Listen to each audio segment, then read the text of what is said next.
everybody, welcome back. We're going to continue on with lesson 7. We're now on page 22. We're going to talk more about domain and range. I know it can be a little tricky, so I figured we would do a little bit of practice together. And this is your last lesson video. All right, so let's figure out the domain and range and decide if each is a function.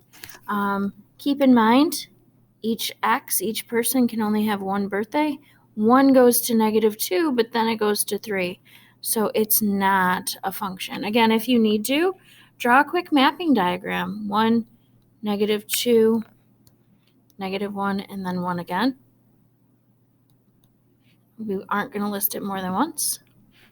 And then -2, 0, 2, 3. And then draw your lines. 1 goes to -2.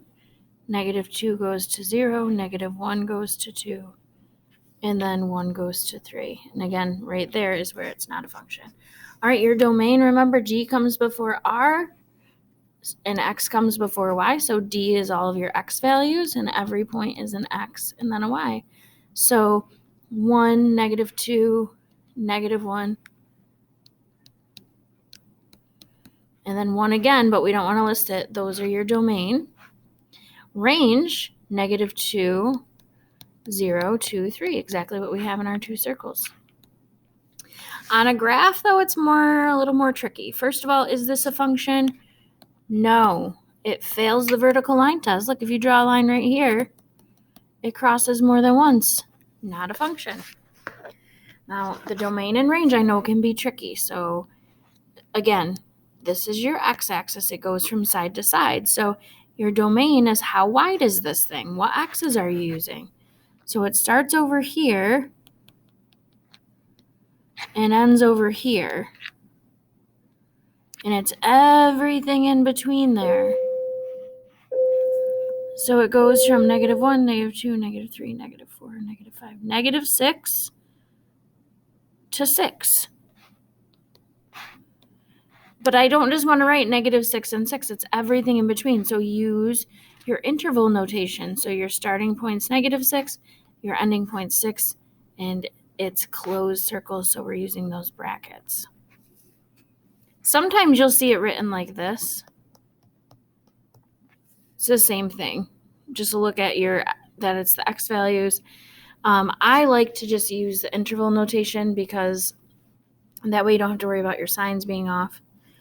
All right, now your range, remember that represents all your Y values. And since your Y-axis runs up and down, figure out what Y values are being used. It's going from your min to your max. It's only in that range, so it goes from 0 up to 4.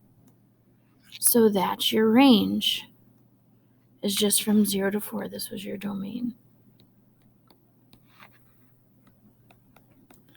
So my Y's that are being used are just between 0 and 4. All right, the next one is a function. Again, it passes the vertical line test.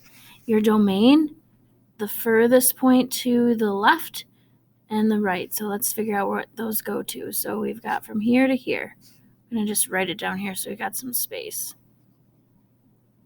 So that's your domain. I'll put a D for domain.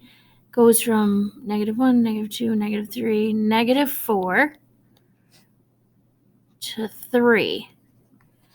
So your domain, your x's, go from -4 to 3. And we put brackets to show that it starts at -4 and includes everything through 3.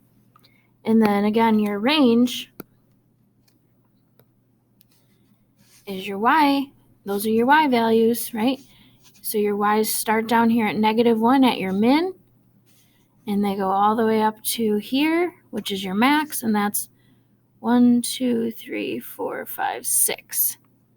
So your range is from your min to your max. I'm going to use an R, goes from -1 to 6. And again, I'm going to use my brackets. And again, you could see it written like this, but it's easier just to use the brackets, and that's what you're going to see the most. All right, let's just get a couple more practice problems in with that. This is also a function because it there at no point can you draw a vertical line that'll cross more than once. Let's figure out the others. This one's a function, and this one is not a function because look at it would hit twice right here.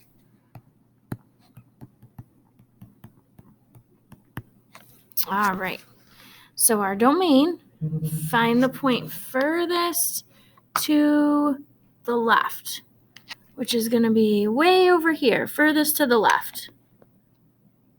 And the furthest to the right is way over here. So here's our starting and our ending. All right, and so that's going to be your domain. And just figure out what x values are being used. It's going from -5 to 4. So your domain for your x's goes from -5 to 4. And for your range, it's all your y's being used, and your y's go up and down.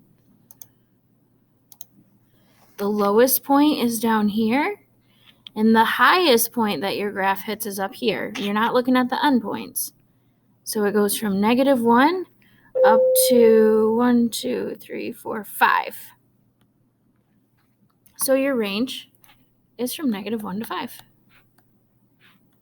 All right, I wanted to throw these last two in. These are a little tricky. If you're going into Algebra 2 trig in a couple years, you'll see these more, but I just wanted to show you what would happen if there's an open circle.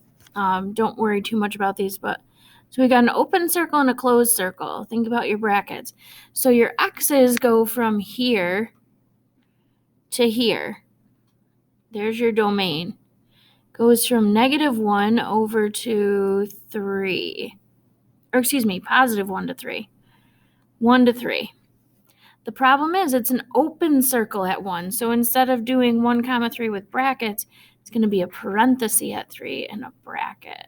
Or excuse me, a parenthesis at 1 and a bracket. To show that it gets close to 1, but it's not going to equal 1 because it's open. Right? Open, closed. Going back to inequalities. Now for your range, it goes from 0 up to whatever this is. Let's see, 1, 2, 3, 4, 5. And again, the 0 is an open circle. The 5 is closed. So the 5 gets a bracket. The 0 is open, so that's going to be a parenthesis. So it goes from 0 up to 5. 0, it doesn't actually get to 0 because it's an open circle, but it does get to 5. Again, if these two are tricky for you, don't worry about it. All right, so last one, your domain goes from here, but then it keeps going on forever. That would be off to infinity.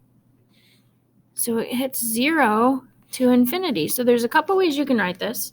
You could say that all of your x's are greater than or equal to 0. Or you could just use your interval notation and do 0 to infinity. It does hit 0, so it's a bracket, and then it's never going to hit infinity, so it's a parenthesis. I think it's easier just to say all your x's are greater than 0. Now your range, it has arrows. It's not going from here to here. It's going to keep going on forever with those arrows. So it goes from -infinity. Oops, it looks like a -8. -infinity to infinity. Okay, it's using all of the numbers. So typically we say we put this capital R with a double line. It's all real numbers. Or you could say it goes from -infinity to infinity. It's every single real number. Yes, there's things other than real, but we won't get into that today. But you could just put this all real numbers instead. Again, these last two, if they're a little bit confusing, don't worry about it. I just wanted to kind of give you a sneak peek of what you may see later on in not this course, but okay. So all you're going to have left is your test, or excuse me, your quiz review. There is no test this unit. If you do better on this test, it'll replace the first one, or quiz, excuse me. So your homework's going to be just page 23 and 24. That'll be your listed as quiz review. If you have questions, feel free to stop by. I'm happy to help. any of my Zooms. Have a great day.